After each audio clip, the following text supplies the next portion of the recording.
जय हिंद साथियों, आज हम केमिस्ट्री के अंतर्गत क्वांटम नंबर पढ़ने वाले हैं। तो वीडियो को आप ध्यान से समझ के चलेंगे। मोस्ट इम्पोर्टेंट टॉपिक है क्वांटम नंबर का और यहाँ से क्वेश्चन बनने के पूरे चांसेस हैं। ठीक है, पढ़ना क्या क्या होगा मैं क्वांटम नंबर चारों की चारों, ठीक, इनकी शेप कैसे होगी, उसके बाद हम पढ़ेंगे n+n रूल, जिससे क्वेश्चन बनता ही बनता है। ठीक है, तो ध्यान से स्टार्ट करते हैं। उससे पहले हम क्वांटम नंबर की डेफिनेशन देखो। किसी परमाणु में इलेक्ट्रॉन की सही स्थिति, अब कोई भी परमाणु होगा, परमाणु के बाहर इलेक्ट्रॉन गति कर रहे होंगे, तो उसकी सही स्थिति यानी कि कौन सी कक्षा में, देखो के होता है, फिर के एल एम चलती है, तो स्थिति एक तो ये पता करती है क्वांटम नंबर। उसकी एनर्जी कितनी है इलेक्ट्रॉन की, बाह्य चुंबकीय क्षेत्र में इलेक्ट्रॉन की प्रकृति, यानी कि वो घड़ी की विपरीत दिशा में घूम रहा है या घड़ी की दिशा में घूम रहा है, ठीक है ना। उसकी स्पिन कैसी है, चक्रण कैसा कर रहा है, तो उसकी प्रकृति ज्ञात करने के लिए हम 4 इंडेक्स नंबर्स का यूज करते हैं। इन 4 इंडेक्स नंबर को ही ओवरऑल क्वांटम नंबर बोला जाता है।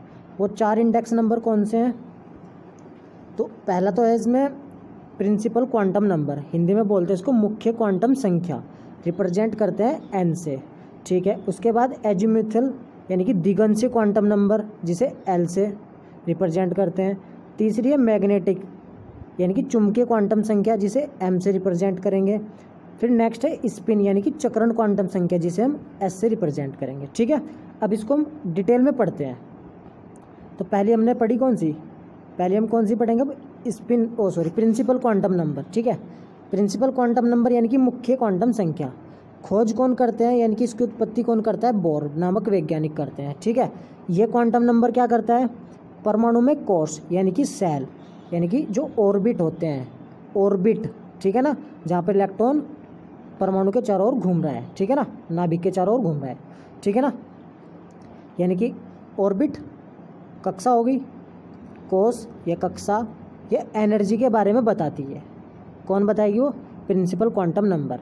यानी कि आपको सीधी सी बात है, सेल के बारे में ध्यान रखना है। सेल के बारे में कौन बताएगा, कोष के बारे में एन बताएगा। कौन बताएगा, एन, ठीक। अब एन का मान कहाँ से कहाँ तक होता है, एन का मान कभी भी शून्य नहीं हो सकता, ये आप ध्यान रखेंगे। यानी कि एन की वैल्यू किसके लिए वेरिएबल नहीं है, शून्य के लिए, ठीक है। बल्कि कहाँ तक हो सकता है, 1 से लेके इनफाइनाइट तक एन की वैल्यू हो सकती है। जैसे अब आपको पता है कक्षाएं, कोष, यदि आपने लास्ट वीडियो नहीं देखी तो उसको देखे समझे, ठीक है। कोष यानी कि सेल, KLMNOP ये हो सकती है हमारी, यानी कि परमाणु, ठीक है, यानी कि परमाणु हो गया, इसके अंदर नाभिक हो गया। तो हमें इसमें नाभिक के चारों ओर ये ऐसे कक्षाएं हो सकती हैं। तो इन कक्षाओं को हम KLMNOP से रिप्रेजेंट करते हैं, जिनके लिए K के लिए पहली कक्षा के लिए N की वैल्यू 1, फिर 2, फिर 3, फिर 4, फिर 5, यानी कि जिस भी कक्षा में इलेक्ट्रॉन घूम रहा होगा उसके लिए N की वैल्यू उतनी ही हो जाएगी। जैसे नाभिक हो गया, इलेक्ट्रॉन पहली कक्षा में घूम रहा है तो K होती है, तो इसके लिए N की वैल्यू 1। यहाँ तक क्लियर। अब यदि हमें किसी कोष में अधिकतम इलेक्ट्रॉनों की संख्या निकालनी है, यानी कि किसी कोष में, सेल में मैक्सिमम इलेक्ट्रॉन की संख्या निकालनी है, तो उसके लिए फॉर्मूला मैंने लास्ट वीडियो में भी बताया था आपको, 2n² होता है।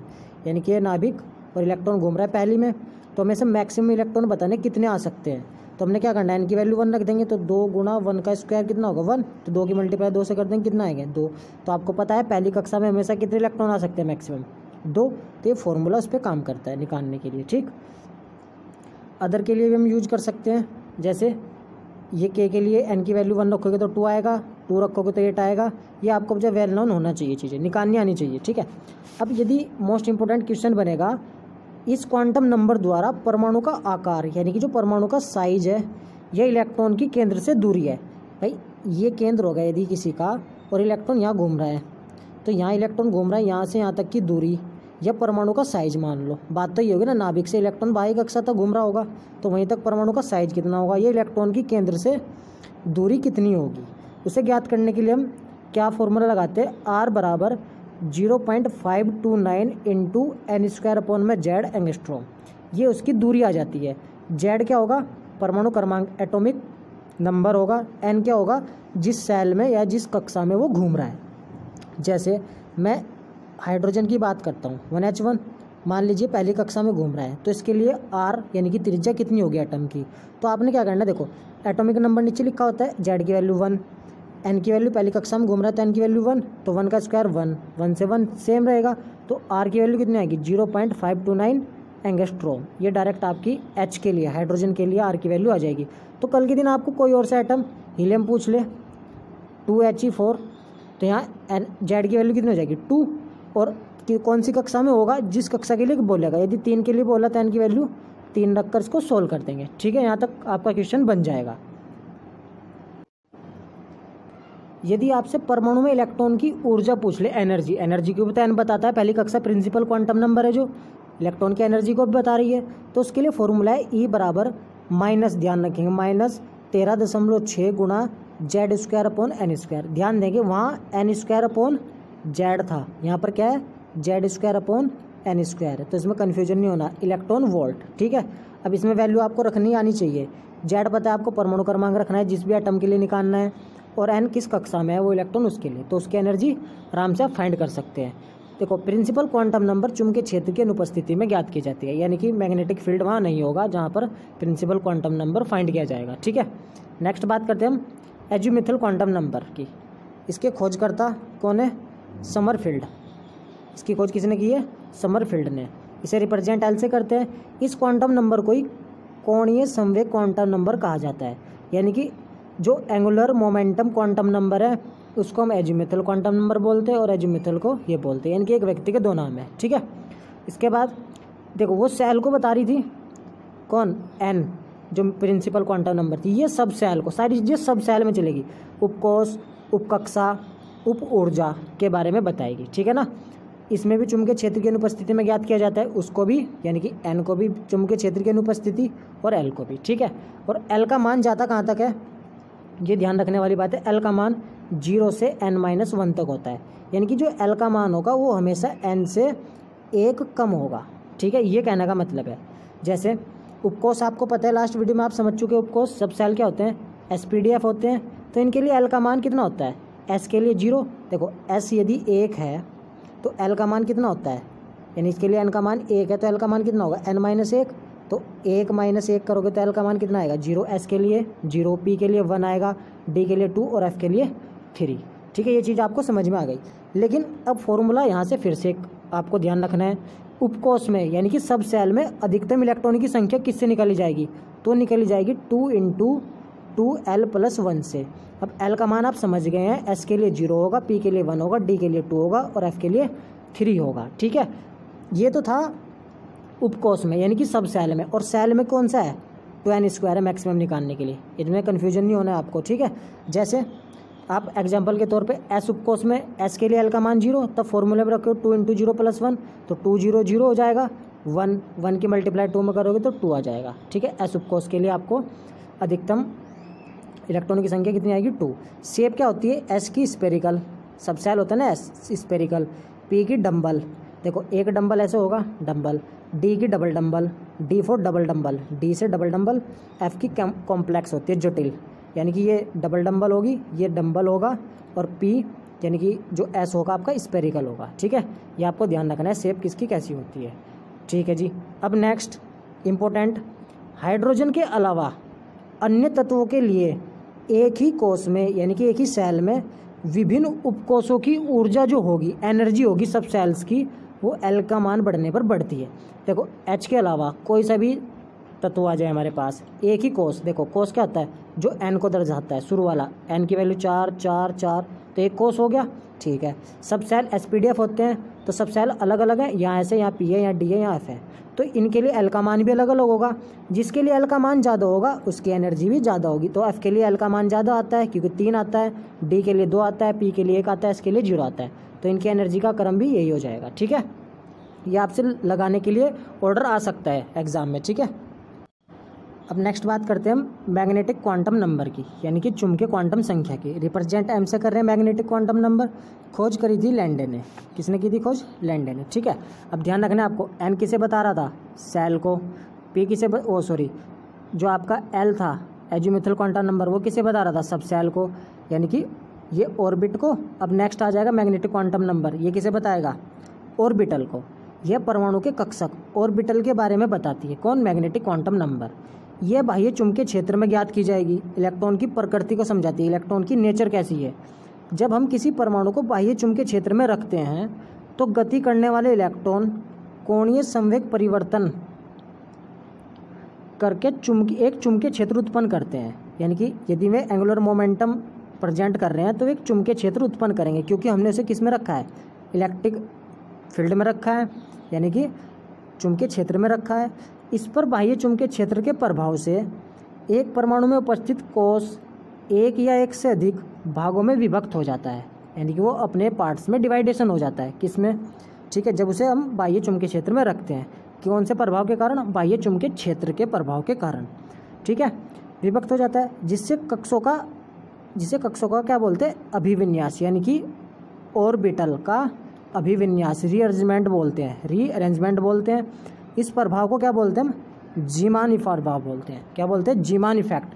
तो आपसे जीमान इफेक्ट पूछा जा सकता है। जीमान इफेक्ट का संबंध किससे, चुंबकीय क्वांटम नंबर से। और जीमान इफेक्ट किसे दर्शाता है, ऑर्बिटल में इलेक्ट्रॉनों के अभिविन्यास को दर्शाता है।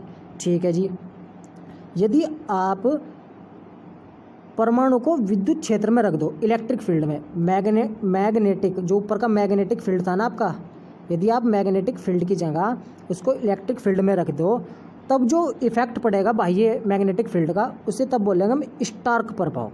तो आपको स्टार्क और जीमान प्रभाव में डिफरेंस क्रिएट आना चाहिए। जीमान प्रभाव कब होगा, जब मैग्नेटिक फील्ड होगा। स्टार्क प्रभाव कब होगा, जब इलेक्ट्रिक फील्ड होगा। ठीक है जी। अब m का मान कहाँ से कहाँ लाई करता है, m का मान l के लिए -l से +l तक चलता है। यानी कि यदि l का मान 0 है तो m का मान भी 0 होगा, क्योंकि आप -0 लिखोगे, +0 लिखोगे, 0 लिखोगे तो 0 ही आ जाएगा।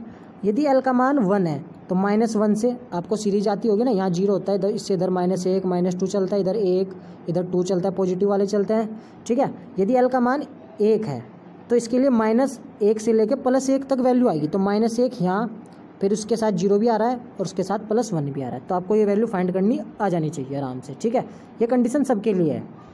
अब नेक्स्ट समझना क्या है, किसी कक्ष यानी कि कोष में कुल कक्षों की संख्या, ऑर्बिटल की संख्या खाली n² से फाइंड की जाती है। देखो, किसी कक्षा में इलेक्ट्रॉनों की संख्या, मैक्सिमम इलेक्ट्रॉनों की संख्या निकाल लें तो 2n², कक्षों की संख्या निकाल लें तो n², और सब सेल उपकोष में इलेक्ट्रॉनों की संख्या निकाल लें मैक्सिमम 2 × 2l + 1 का फॉर्मूला था। ठीक है, ये आप ध्यान रख सकते हैं। S के 1 कक्षक होता है, P में 3 कक्षक होते हैं और D में 5 होते हैं। तो इसको आप रिप्रेजेंट Px Py Pz से लिखते हैं। M की वैल्यू -1 0 और +1 होती है P की वैल्यू के लिए। ऐसे ही D में कितने होते हैं, 1 2 3 4 5 कक्षक होते हैं। ठीक है, इसके लिए M की वैल्यू आपको पता है 0 5 कब होंगी, जब 0 -1 -2 +1 +2 होगा। ठीक है, अब नेक्स्ट समझते हैं। देखो मेरे भाई, बोर नहीं होना है और नहीं छोड़ना है, जब तक तोड़ेंगे नहीं तब तक छोड़ेंगे नहीं। तो नेक्स्ट है हमारी स्पिन क्वांटम नंबर। खोज कौन करते हैं, अनलेनबैक बोलते हैं, या इसको हम गोल्ड स्मिथ के नाम से जानते हैं। ठीक है, अनबैक ने वो बोल दोगे आप खोज करता, या गोल्ड स्मिथ बोल देंगे ना, गोल्ड स्मिथ। ठीक है, S स्पिन क्वांटम नंबर इस इलेक्ट्रॉन के चक्रण को बताती है। ये क्या बताती है, इलेक्ट्रॉन के स्पिन को बताती है। कहीं पर इसको MS भी लिखा जाता है, मैग्नेटिक स्पिन क्वांटम नंबर। तो आप इससे कन्फ्यूजन मत होना। ठीक है, किसको बताती है, चक्रण को। स्पिन बता रही, स्पिन चक्रण नाम से पता लग रहा है, क्योंकि परमाणु में इलेक्ट्रॉन अपनी अक्ष के चारों ओर भी चक्कर लगाता है। इस गति को इलेक्ट्रॉन की चक्रण गति बोलते हैं। जैसे सन हो गया, सन के चारों ओर पृथ्वी घूम रही है, तो ये तो क्या होगा, इसका चक्रण। लेकिन पृथ्वी अपने अक्ष पर भी घूम रही है। ठीक है ना, ऐसे ही इलेक्ट्रॉन भी एक तो परमाणु के नाभिक के चारों ओर घूम रहा है और एक अपनी अक्ष पर घूम रहा है, हम उसको स्पिन बोल लेंगे, चक्रण। ठीक है, अब नेक्स्ट क्या समझना है, चक्रण का टाइप क्या होगा, एक तो क्लॉकवाइज होगा, एक एंटी क्लॉकवाइज। जब क्लॉकवाइज घूमेगा तो S की वैल्यू +2 ली जाती है, एंटी क्लॉकवाइज घूमेगा तो S की वैल्यू -2 ली जाती है। ये आपको समझ में आनी चाहिए। ठीक है, निकाला कैसे जाएगा, यदि आप एग्जाम्पल लें, सपोज करो किसी का इलेक्ट्रॉन का विन्यास ये समझ लो 4p3 आता है, तो आपको n की वैल्यू तो पता लग गई कितनी, 3 की कक्षा 3 होगी। सब सेल क्या है, p के लिए l की वैल्यू कितनी होती है, p के लिए l की वैल्यू, S के लिए 0, p के लिए 1 होती है। ये आ गया आपके पास।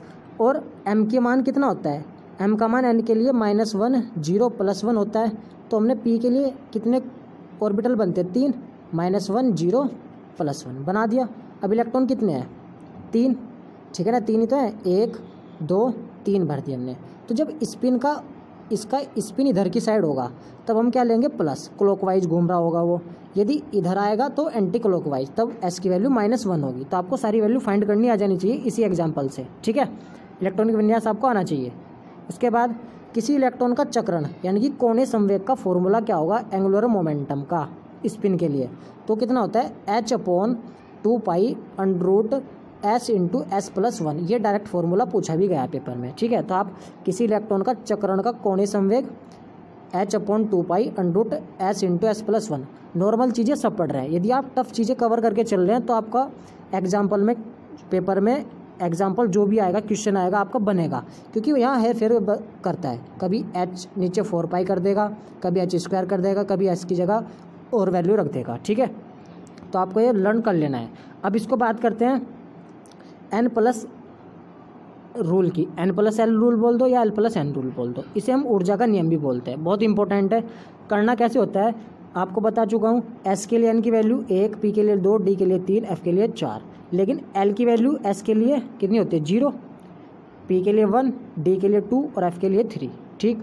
अब क्वांटम नंबर क्वेश्चन आपसे इस प्रकार आएगा कि 3p यानी कि p आपको पता है सबसे पहले, f s d ये लिखा हुआ है अलग अलग, और ये कक्षा है, ऑर्बिट है सामने वाला।